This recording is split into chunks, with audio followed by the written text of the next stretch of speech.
Missed opportunities cost the Sharks as they still look for their first win.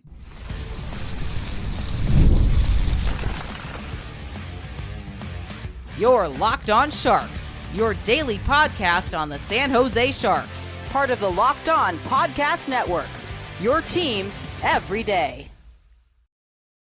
Hello, welcome to Locked On Sharks, the premier hockey podcast covering your favorite team in the Bay Area. My name is JD Young, caretaker at the Reef, also the co-host of Western Conference Tuesdays here on the Locked On NHL channel. I want to thank you for making Locked On Sharks your first listen. Proudly part of the Locked On Network, we cover your team every day, even when they lose in a shootout. So if you want to be an everydayer, all you have to do is just follow along wherever you get podcasts, or you can watch this on YouTube as well.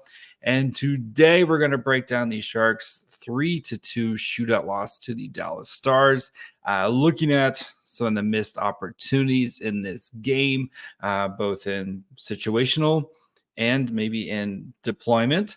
Also going to be discussing the analytics behind the game and talk about Mackenzie Blackwood's bounce back performance as he was absolutely clutch tonight. So before we get to all that, do want to let you guys know that today's episode is brought to you by Game Time. Download the Game Time app, create an account, and use code LOCKEDONNHL for $20 off your first purchase. So the big takeaway from this game, as the Sharks lose 3-2 in a shootout to the Dallas Stars, who, the Dallas Stars are a really, really good team. A lot of people have them as potential Stanley Cup finalists. This team is projected to go on a long, long playoff run this year. And we are seeing a San Jose Sharks team be very pesky. And we've seen this in all three. We've seen this a compete level in all three games from Ryan Warsofsky and his crew. But it's the difference between teams like the Dallas Stars and teams like the San Jose Sharks right now is one, a massive talent, but two, taking advantage of your opportunities here. And there was a lot of missed opportunities, and we have to 100% have to start with a 5-on-3, the beginning of the third period. So coming out of the second period, the Stars really kind of took control of the game, had a couple power play opportunities and kind of built some momentum off those power play opportunities. And both the Sharks goals in this game from Toffoli and from Delangea, very much like counterattack type of goals, where Dallas is kind of setting up and getting their offense going, and then the puck's going the other way, and the Sharks are able to score. Dallas is really kind of, and even coming out of the second period into the third period at the very beginning, Dallas again has the momentum. The Sharks earned two power plays like right on top. So you have a minute 36 of 5-on-3. And good teams there, that is where they take the lead, or they try to put away a team, which the Sharks right now, not a good team. That power play, not only did they not score, it was downright ugly. Just unable to execute simple passes. You are losing battles when you have a two-man advantage behind the net. There's no reason for that to be outmanned in those situations. And that opportunity right there, and then the Sharks' just inability to get anything going after that opportunity right there, I think cost them the game. Especially for a team right now, they don't have a big margin of error when it comes to scoring. You have to take advantage of your opportunities, right? You have to be pesky at 5-on-5. You have to have good penalty kill, which the Sharks have had great, excellent, perfect penalty kill to start the season. But you're given a golden chance of a minute and a half at 5-on-3, and you are not able to at least build momentum out of it. That right there. And there was plenty of other plenty of guys had opportunities. Eklund had a beautiful chance in the first period. The Luke Cunnin, same, like kind of the exact same spot as Eklund, had a great chance and just misses the net. The Sharks, even in the overtime, very much dominated by Dallas, but again, they had their opportunities to try to win this game and just weren't able to do it. So I think that's kind of the big takeaway from this game, is just missed opportunities for the Sharks as they still look for their first win of the season. And I think another missed opportunity. Well, let's do the Will Smith of it all. So yesterday I talked, you have to be patient. And I am having to tell myself the same thing. You have to be patient with Will Smith, right? I also think you have to maybe do a little bit better job at putting him in a position to succeed. And Will Smith tonight didn't get a ton of ice time. He played, let's see, a whopping 10 minutes and 10 seconds. So only Clean among the forwards, only Clean Costin played less than him. So he had played 15 shifts, 10 minutes and 10 seconds. I get you are trying to protect a young player, right? And you don't want to put too much on his plate. I totally get that. But I think you need to take advantage of the opportunities you have to put him in a position to succeed. I think number one, I think he needs to play on the first power play unit, especially with Mikael and Celebrini out. We don't know how long Celebrini's going to be out. Like it's there, week for day to day, week to week, whatever. But until Celebrini gets back, I think you need to put Will Smith on the top power play unit. 2, you also can't give a guy just 10, and maybe what their plan is right now is limit the ice time now as he gets used to just NHL lifestyle, NHL games, NHL competition. And then as you maybe get 10 and 15 games in the season, start to take the training wheels off and you bump up that 12, that ice time up to, kind of north of 15 minutes here. And maybe that's the plan, right? And the Sharks are never going to tell us that. But I think though if you're going to limit his minutes, which is fine, I think you just need to be more strategic about how you utilize him. And I hate benching him basically for the end of the third period, the entire overtime, and then throwing him out there for a shootout. He is going to excel time and space and if you want to do, maybe we saw plenty last year where like a Wenberg or Nico Sturm or whomever takes the draw, they win the draw, and then that person skates off and Will Smith comes on for overtime. Cool. So, again, you have to be patient. Smith did some solid stuff tonight. He had some really nice passes to there was a really nice pass to Clean Costin.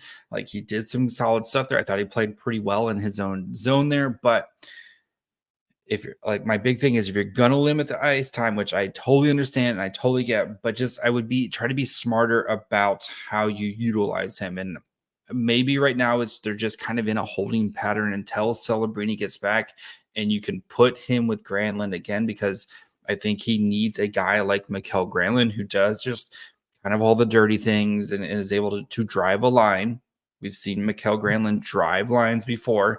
Until Celebrini gets back, maybe like this is just going to be what it is for Will Smith. So I know it's super frustrating. Believe me, I'm frustrated as you when it comes to some of the utilization stuff. But again, we're in game 3. So like, let's take a deep breath, have some patience. And I expect Will Smith to continue to get his opportunity here. Maybe they need to look at, again, trying to find a center or a player that can, if you're going to let him play center, that's fine, but trying to find a player who can drive play better on his line right now might be what they need to do. So we'll continue looking at this game, look at the numbers behind this game, look at how the Sharks started this game super hot and then maybe didn't take advantage of opportunities early in this game. So we'll get to that here in just 1 second. If you want to go catch a Sharks game at the Tank, we got Warriors basketball back. Go catch a Niners game or whatever floats your boat. You need to go check out Game Time. Game Time is a new feature called Game Time Picks that makes getting tickets for your favorite live events even easier. Game Time Picks filters out the fluff to show you only incredible deals on great seats, so you don't have to waste time searching through thousands of tickets. Nobody likes searching through tickets. They have curated deals that make it easier to find the best price on great seats. Because again, right, you just want to find the seats that you want. You can, of course, view your seats before you buy. Nothing worse than getting to an event and realizing you have bad seats. They have the lowest price guarantee, event cancellation protection, plenty of ways to protect you in case something bad happens. So take the guesswork out of buying tickets with Game Time. Download the Game Time app, create an account, and use code LOCKEDONNHL for $20 off your first purchase. Terms apply. Again, create an account and redeem code LOCKEDONNHL, LOCKEDON NHL for $20 off. Download Game Time today. What time is it? Game time. And if you want to get in on the action, you need to check out Prize Picks because they have you covered for the best daily fantasy sports and make it accessible for everybody. You just pick more or less on at least 2 players for a shot to win up to 100 times your cash. Prize Picks is the best way to get on daily action because it's over 30 states, even here in California. They also have Florida, Georgia, and Texas. If you sign up today, you'll get $50 instantly when you play $5. You don't have to win to receive the $50 bonus. It's guaranteed. So if you think maybe Justin Jefferson is going to go off this weekend or Connor McDavid is overdue to just go crazy, you can look at it all there at Prize Picks. So download the app today. Use code LOCKEDONNHL to get $50 instantly after you play your first $5 lineup. Again, Locked On NHL to get $50 instantly after you play your first $5 lineup. Prize Picks. Run your game. All right, let's dig into the numbers of this game because, again, like the Sharks, they're just gonna be pesky. So we had 47 minutes of 5v5 time. And this game was the second period where Dallas really kind of put the pedal to the metal, at least at 5-on-5 time. First period, Sharks did a great job, especially shot attempts 17-13. Actual shots was at 5v5 was 5-8. But that second period, Stars had almost 30 shot attempts to the Sharks 16, and that's in 18 minutes of 5v5 time. 8 high danger chances for the Stars compared to the Sharks. 16-9 actual shots on net, 1.81 to 0.79 expected goals for. So, that's where good teams do. And I think for the Stars, right, the Sharks scored, and then it's like, boom, right after they score, the Stars respawned. Right? Sharks score, then Dallas gets a power play. Off the power play, they're able to score. Sharks score, and then a couple minutes later, Stars score, and that's basically how it was. The third period and 14 minutes of even strength action, it was a little bit closer. The Sharks, again, I think when it comes to the high danger chances and stuff, they did a good job of kind of keeping up there. Maybe the Stars took advantage of more shot opportunities, but the Sharks were able to at least make good quality of the ones they did have. So final kind of tallies in this game: 63 to 65 shot attempts in favor of the Stars. Actual shots was 31 to 20 at 5-on-5. Scoring chances, 30 to 24 in favor of the Stars. So, like, again, that's especially when you're getting outshot that heavily, to have the scoring chances that close. That's pretty solid job by the Sharks there. 12 to 9 high danger chances in favor of the Stars. And then 3.1 to 2.45 expected goals for. So the Sharks actually in the third period, they had 1.14 expected goals for compared to Dallas's 8. And that's that's all 5-on-5. That's not including the power play. So solid job by the Sharks, I think, to respond, especially after a second period, that middle of that second period really kind of got away from them.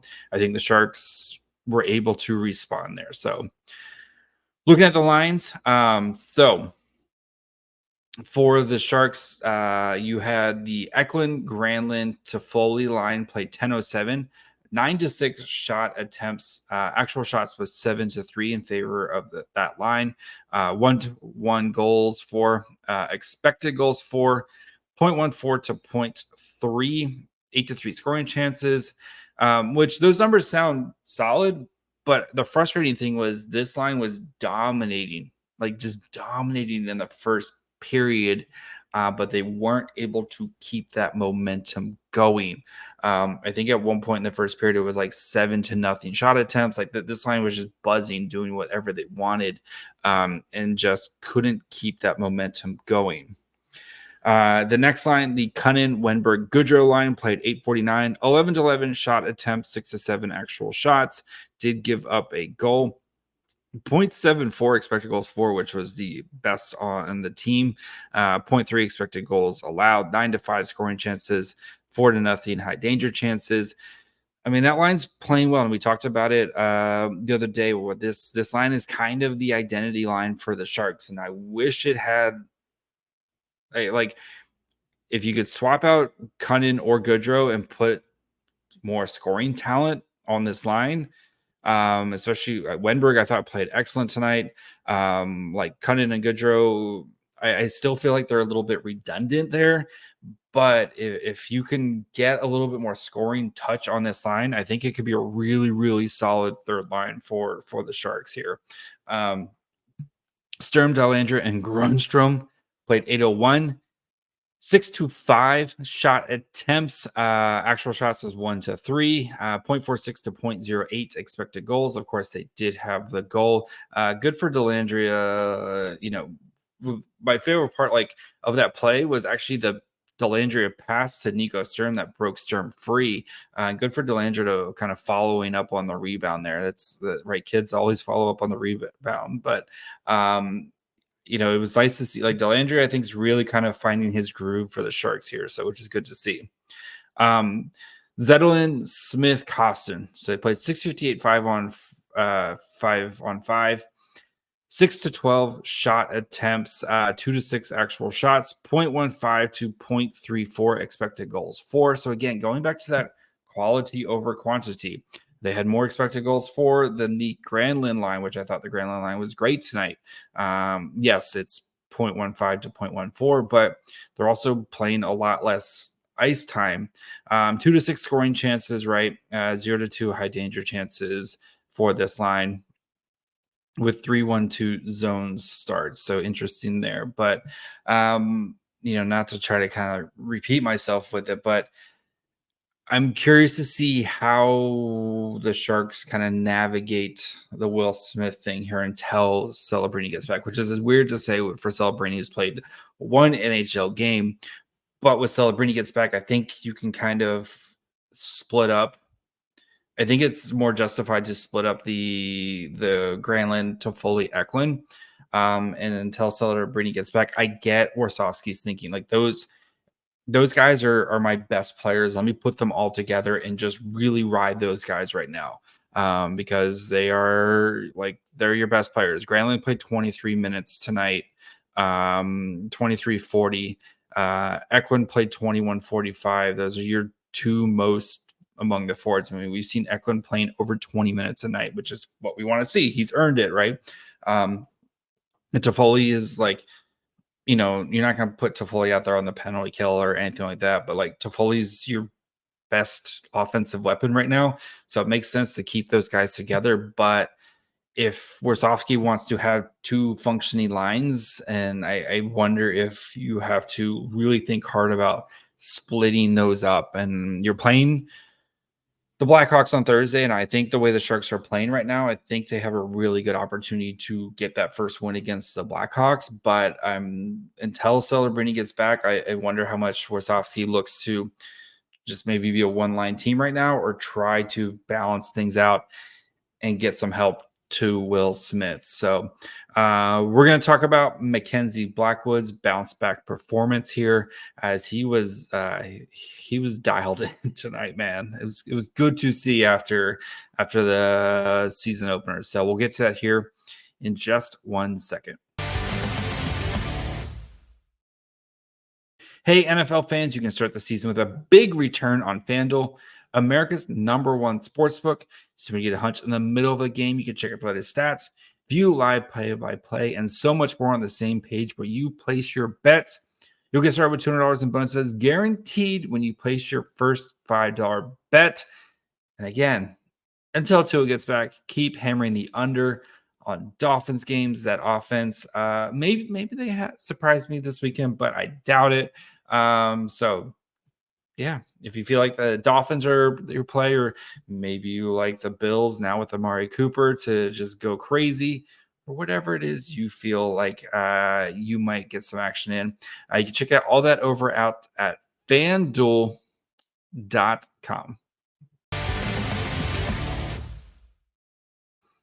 All right, before we finish up here, I might talk about Mackenzie Blackwood and his performance. I do want to thank you, of course, for making Locked On Sharks your first listen. For your second listen, go check out one of the other great shows here at the Locked On Network. Of course, you have Locked On Fantasy Hockey. So if your team, you hate your team, you need to go scour the waiver wire, Locked On Fantasy Hockey, they're going to help you find those hidden gems that can maybe turn the tide on an early fantasy season, or help stash some guys as you get ready for the playoffs. So check out Locked On Fantasy Hockey wherever you get podcasts. And of course, you can watch on YouTube as well. All right, Mackenzie Blackwood tonight. After a poor third period, like from the Blues game, right? Where definitely wasn't, wanted some of those goals back. But tonight was locked in, especially from the get-go. Like I kind of mentioned before, the Sharks did a good job kind of pacing the first 10 or so minutes of this game. But after that, it was very much the Stars with kind of Sharks, little kind of flurries by the Sharks here and there. But Blackwood made several huge saves in this game. Of course, he had a breakaway that he shuts down. There was a 2-on-1 where he shuts down, gets a little help from Henry Thrun. Like going into the season, I talked about like with kind of the Askarov hanging over the shoulders of both Vitek Vanacek and Mackenzie Blackwood. Both these guys know they have to have you have to have great performances all the time. And I thought Blackwood stepped up to the plate tonight, and the numbers don't lie when it comes to Blackwood's performance. So in 65 minutes, Blackwood faced 38 shots, 36 saves, 2 goals against, expected goals against 4.39. So yeah, that's a really solid night in the office. 947 save percentage, 185 goals against, 9 high danger saves on 10 high danger shots, 10 mid danger saves and 11 mid danger shots, and then was perfect from the low danger, 16 of 16 there. But for Blackwood, right, it's those big time saves where it felt like the Sharks were right on the verge of kind of collapsing and going into, giving up the lead or giving up a tie game. But Blackwood just kind of came up big time and time again. And that is a very positive sign for a Sharks team, which I think is we've seen through 3 games right now, just a much more competitive team. they're still going to have their breakdowns, and we saw plenty of those tonight. But I think they're going to be able to just play more competitive hockey, make teams work for it a little bit more, and just be a thorn in team sides. And if Blackwood can, and Vitek Vanacek, but Blackwood tonight, if you can continue to play up to this standard, Sharks are going to win a couple games here. Like, they are this close. Like, I feel really good about the Sharks' chances on Thursday night against the Blackhawks, because I just think this team is just going to be a nightmare to play against. And you saw it tonight with the Stars game. Like, the Stars team's really good. And the Sharks hung in there, and they took their punches, right? And Warsawski's talk about, like, kind of, controlling what you can control and kind of weathering some storms. And I think you saw perfect examples of that. And the next step for this team will be to, okay, like, you weather the storm. How do you respond, and how do you take advantage of those opportunities? Which, that's the next step. This is baby steps here for the Sharks team. But really nice bounce back performance from Blackwood. I'm sure after watching Vanacek play on Saturday, he was probably chomping at the bit to get back into the net. And it's good to see Warsawski. Like, it'd been very easy for Warsawski to put Vanacek in. This would be like, look, you played well last game, right? But good for him to kind of give Blackwood a chance to respond. So, we got 3 games and 4 nights here on Thursday night, Friday night, and Sunday night. So I assume it'll be Vanacek on Thursday, Blackwood on Friday, and then curious to see who gets that one against Colorado on Sunday. So because if they're both going to perform like this, that gives you just a ton of confidence that you're not going to have to worry about the net. And I don't think you're going to have to worry about the goaltending this year. So is it going to be like, world changing? No, but it's going to be solid, and it's going to be good at times. And Mackenzie Blackwood was good to excellent tonight. So nice to see for him. So in our quest to have a goalie end the season with at least a 900 save percentage. So, Vitek Vanacek, great performance the other night. Mackenzie Blackwood, I think a nice bounce back performance from him. So that's going to be it for me today. We'll be back tomorrow, where I think we're going to dive into the Reef to look at some prospects. So checking on some of the Sharks prospects early in the season here, kind of what couple defensemen I've been watching. So make sure you guys are following along for that, wherever you get podcasts. And of course, you can watch on YouTube as well. Follow the show on Twitter, Facebook, and Instagram at Locked On Sharks. Follow me on Twitter at MyFryHole. Until tomorrow, patience. Bye, friends.